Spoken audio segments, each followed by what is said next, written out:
Hello, welcome friends. अगर आपने इस चैनल को अभी तक सब्सक्राइब नहीं किया है तो जल्द से जल्द सब्सक्राइब कीजिए और साथ ही में जो बेल आइकन है उस पर क्लिक कर दीजिए ताकि हम जब भी न्यू वीडियो अपलोड करें आप तक नोटिफिकेशन पहुंच जाए। सो फ्रेंड्स, ये जो आज का टॉपिक है पाठ्य योजना। अब पाठ्य योजना मतलब लेसन प्लान, जो आप सब जानते हैं। अगर आप लोग बीएड या कोई भी एजुकेशनल कोर्स कर रहे हैं, प्रोफेशनल कोर्स, तो आप सब जानते हैं कि पाठ्य योजना या फिर लेसन प्लान किसे कहते हैं। तो ये देखिए, ये हम संस्कृत की पाठ्य योजना लेकर आए हैं जिसमें संधि, समास, कारकम कुछ भी टॉपिक हो सकता है। तो उसको अगर हम बनाते हैं तो कैसे बनाएंगे, इस वीडियो को अपने फ्रेंड्स के साथ शेयर कीजिए, इस वीडियो को लाइक कीजिए और अगर कोई भी डाउट हो या कोई और टॉपिक चाहिए तो कमेंट सेक्शन में कमेंट करना ना भूलें। चलिए देखते हैं। तो देखिए, आगमन निगमन विधि आश्रित्य मीन्स आगमन विधि और निगमन विधि, इन दोनों को मिलाकर ये पाठ्य योजना है। अगर आप आगमन विधि या निगमन विधि के बारे में जानना चाहते हैं तो हमारे दूसरे वीडियोस को देखिए। तो चलिए देखते हैं। ये अलग अलग विधियां हैं, मतलब कुछ भी पढ़ाने के लिए किसी भी क्लासरूम में देखिए, हर बार तो टीचर एक ही विधि यूज़ नहीं करता है ना, एक ही मेथड तो यूज़ नहीं कर सकता टीचर। तो वो अलग अलग विधियां यूज़ करते हैं। कभी ऑडियो विजुअल यूज़ करते हैं, कभी चार्ट यूज़ करते हैं, कभी कोई मॉडल यूज़ करते हैं। तो हर टॉपिक को पढ़ाने के लिए सेम मेथड यूज़ नहीं कर सकते, तो अलग अलग मेथड यूज़ करते हैं। तो ये जो मेथड है मीन्स व्याकरण सेक्शन जैसे मान लीजिए, तो इसमें आगमन निगमन विधि का ही यूज़ किया है। तो देखिए, सबसे पहले व्याकरण पाठ्य योजना, अब 1 बना रहे हैं या 2 बना रहे हैं वो आप देख लीजिए। फिर है पहले विद्यालय से नाम। यहाँ पे जिस भी स्कूल में आप गए हैं पढ़ाने के लिए तो आप उस स्कूल का नाम। फिर राइट साइड में कक्षा, फिर उसके नीचे चलिए पहले लेफ्ट वाले देख लेते हैं। विद्यालय से नाम, विद्यालय का नाम। छात्र अध्यापक से नाम, छात्र अध्यापक का नाम। अब यहाँ पे जब मेल है तो छात्र अध्यापक और अगर फीमेल है तो छात्र अध्यापिका। ठीक है, तो छात्र अध्यापिकायाः नाम मीन्स आप अपना नाम लिखेंगे। फिर है विषय, जो भी आप विषय पढ़ा रहे हैं। फिर प्रकरणम, जैसे यहाँ पे है गुण संधि, तो प्रकरणम आप लिख लेंगे कि गुण संधि। फिर है दिनांक, डेट और वार मीन्स जो भी ट्यूसडे, मंडे, जो भी डे है। फिर राइट साइड में आइए देखिए, कक्षा, फिर वर्गः मीन्स सेक्शन, कालांश मीन्स जिस भी कालांश, 4th पीरियड, 5th पीरियड जो भी है, अवधि टाइम। फिर है छात्रानाम मध्यायु मीन्स जो स्टूडेंट्स है आपके क्लास में वो किस एज के हैं लगभग, वो आप देख लीजिए। फिर है सबसे पहले लिखेंगे सामान्योद्देश्यानि। फर्स्ट है ध्वनि तत्वेन छात्रानाम परिचय प्रदानम मीन्स ध्वनि जो है अब उन तत्वों के द्वारा छात्रों का परिचय प्रदान करना, मतलब छात्रों को परिचय करवाना उनसे। संस्कृत शब्दानाम शुद्ध रूपेण ज्ञान प्रदानम, मतलब संस्कृत के जो शब्द है उनका शुद्ध रूप से ज्ञान प्रदान करना। अशुद्धोच्चारणम दूरीकरणार्थ स्थान प्रयत्नानुसारम वर्णानम उच्चारणम। अब अशुद्धि भी तो दूर करना जरूरी है ना। तो ये सब सामान्य उद्देश्य है, सिर्फ इस टॉपिक के लिए नहीं, ये हर एक टॉपिक के लिए कि अशुद्धि जो भी है, अशुद्ध उच्चारण करते हैं बच्चे, वो दूरी करना, बच्चों से शुद्ध उच्चारण करवाना, ये सारे इसीलिए सामान्य उद्देश्य ने कहा है मीन्स जनरल ऑब्जेक्टिव्स। सिर्फ इस चैप्टर के लिए नहीं या इस टॉपिक के लिए नहीं, वो हर एक टॉपिक के लिए। फिर है शुद्ध वाक्य रचनायाः ज्ञान प्रदानम। वाक्य रचना करेंगे बच्चे तो वो भी तो उसका ज्ञान प्रदान भी तो ज़रूरी है कि किस तरीके से बनाना है। अहम गच्छामि, अहम पठामि, सह लिखति, इस टाइप से। पदानां सम्यक प्रयोगार्थम लिंगानुशासनस्य ज्ञान प्रदानम। यहाँ पे भी लिंग का भी तो ध्यान रखा जाता है ना। संस्कृत में जो मोस्ट इम्पॉर्टेंट मुझे लगता है तो लिंग भी है कि आप वर्ड को देखो कि वो किस लिंग में है, ये भी ध्यान रखना। फिर 6th जो है रचना शक्तियों विकास, ये रचना, तर्क रचना। अब वो क्रिएटिविटी, अब आजकल के स्टूडेंट्स में तो यही है, वो रटने वाली प्रथा तो अब है नहीं, तो बच्चे खुद क्रिएटिव बने, कुछ बनाएं, खुद से स्टोरीज लिखे, तो उसके लिए प्रेरणा प्रदान करना, मतलब उन सब में विकास करना। बच्चे अगर कॉन्फिडेंट होंगे अपने लैंग्वेज को लेकर, तभी ना वो ये सब कर पाएंगे कि हाँ हमें ये सब चीज़ें आती हैं, हम जानते हैं ये सब चीज़ें, तो चलिए कोई पोएम बनाते या कोई श्लोक। एक्चुअली संस्कृत में श्लोक तो बच्चों के लिए थोड़ा बनाना मुश्किल है, बट कोई बात नहीं, कम से कम कोई पोएम या कोई स्टोरी, हिंदी या इंग्लिश की स्टोरी को संस्कृत में ट्रांसलेट करना, इस टाइप से। फिर उसके बाद जो है विशिष्टोद्देश्यानि। अब विशिष्ट उद्देश्य क्या है? छात्रान स्वर संधेः द्वितीयो भेदः गुण संधि विषय विशेष ज्ञान प्रदानम। तो अब विशिष्ट उद्देश्य क्या है कि छात्रों को गुण संधि का ज्ञान प्रदान करना। अब सामान्य उद्देश्य तो वही सब कुछ हो गए कि जो हर चैप्टर के लिए, हर टॉपिक के लिए हम बच्चों में विकसित करना चाहते हैं, बट विशिष्ट उद्देश्य जो भी टॉपिक अभी जो पढ़ा रहे हैं वही टॉपिक। पूर्व ज्ञानम, पूर्व ज्ञानम मतलब पहले के जो भी ज्ञान है या अज्यूम्ड नॉलेज मान सकते हैं। तो क्या है? छात्राः स्वर संधेः प्रथमो भेदः यण संधिः विषये अध्ययनम अभ्यासम च अकुर्वन्। छात्राः संधेः सामान्य अर्थम महत्वम च जानन्ति।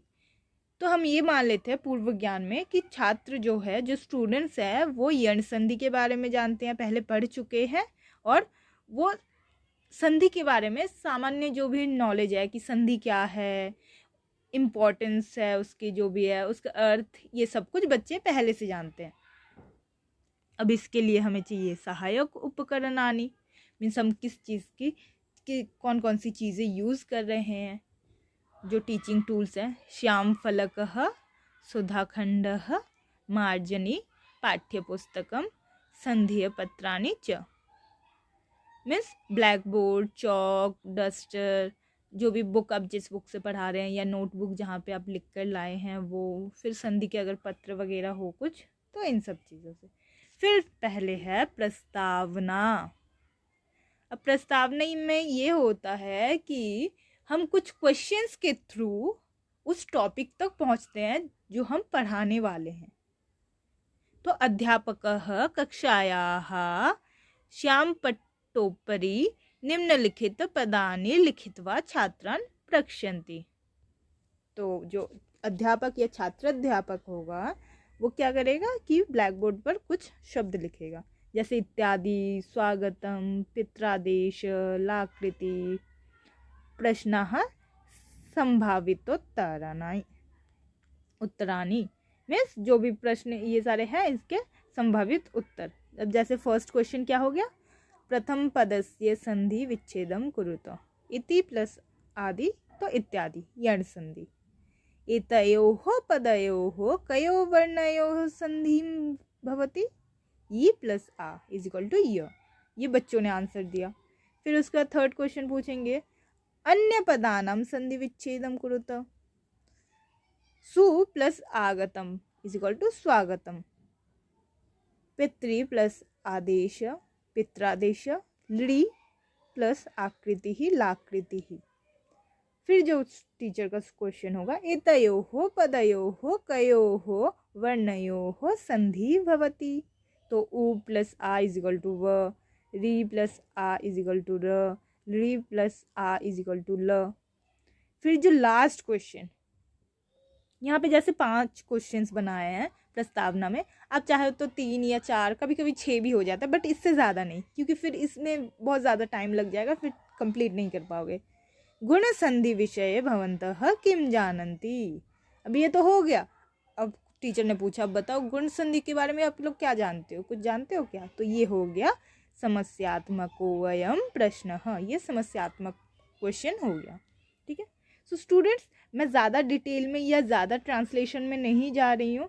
अगर आप इस वीडियो को देख रहे हैं, इसका मतलब ये मान लेती हूँ कि हाँ आप संस्कृत समझते हैं, तभी आप संस्कृत के ऊपर ही या संस्कृत से ही आप बीएड कर रहे हैं, संस्कृत लैंग्वेज को जानते हैं, और आपको लेसन प्लान बनाना है संस्कृत में ही, तो फिर आप इसीलिए इस वीडियो को देख रहे हो। तो आई होप कि आप तो बेसिक जनरल ट्रांसलेशन जानते ही हैं। फिर है उद्देश्य कथनम। अब जब बच्चों ने वो आंसर नहीं दे पाए, बच्चे नहीं दे पाए आंसर, तो ये कोई प्रॉब्लमेटिक क्वेश्चन हो गया। तो उद्देश्य कथनम क्या है? अद्य वयम गुणसंधि विषय विशेष रूपेण अध्ययनम करिष्यामः। तो आज हम गुणसंधि के बारे में मतलब और ज़्यादा डिटेल में स्टडी करेंगे। फिर है प्रस्तुतिकरणम। अध्यापकः श्यामफलके पूर्वलिखितानि उदाहरणानि उपस्थापयति। फिर जो भी पहले लिखा था वो सब पहले लिख लेता है ब्लैक बोर्ड पर, जैसे अ या आ प्लस ई इक्वल टू ए, तो क्या हो गया? देवेंद्र। फिर परमेश्वर, वैसे ही गणेशः, उपेंद्रः, हरेंद्रः इत्यादि। क्रमिक संधि विच्छेदम कुरुत। देव प्लस इंद्र, देवेंद्र, जैसे कि आप लोग देख सकते हैं, देख लीजिए यहाँ पे, पढ़ लीजिए एक बार।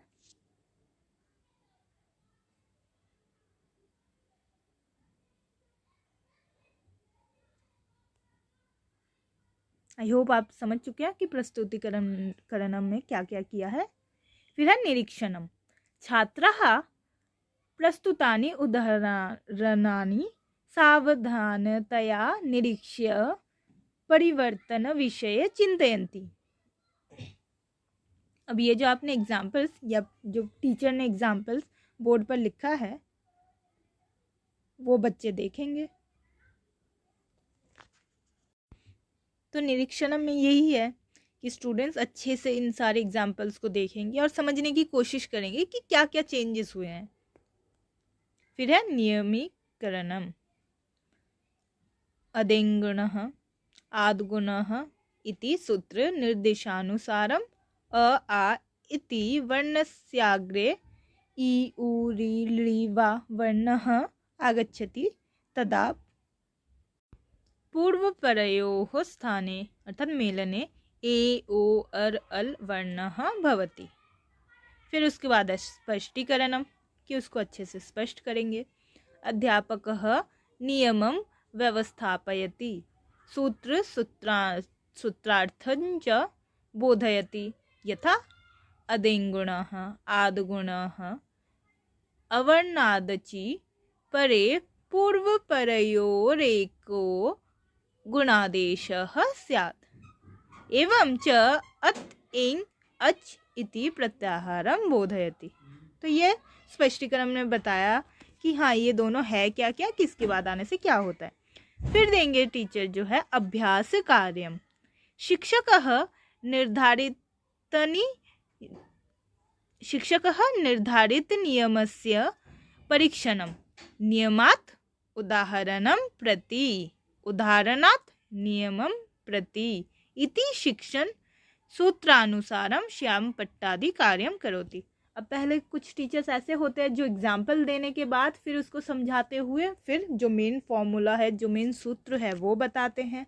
और कुछ टीचर्स ऐसे होते हैं जो पहले मेन सूत्र बता देते हैं फिर उसके बाद धीरे धीरे एग्जाम्पल की तरफ आते हैं। तो आगमन विधि में उदाहरण से नियम की तरफ जाते हैं और निगमन में नियम से उदाहरण की तरफ आते हैं। फिर उसके बाद देखिए गृह कार्यम। तो अब इसके बाद होमवर्क भी देना है।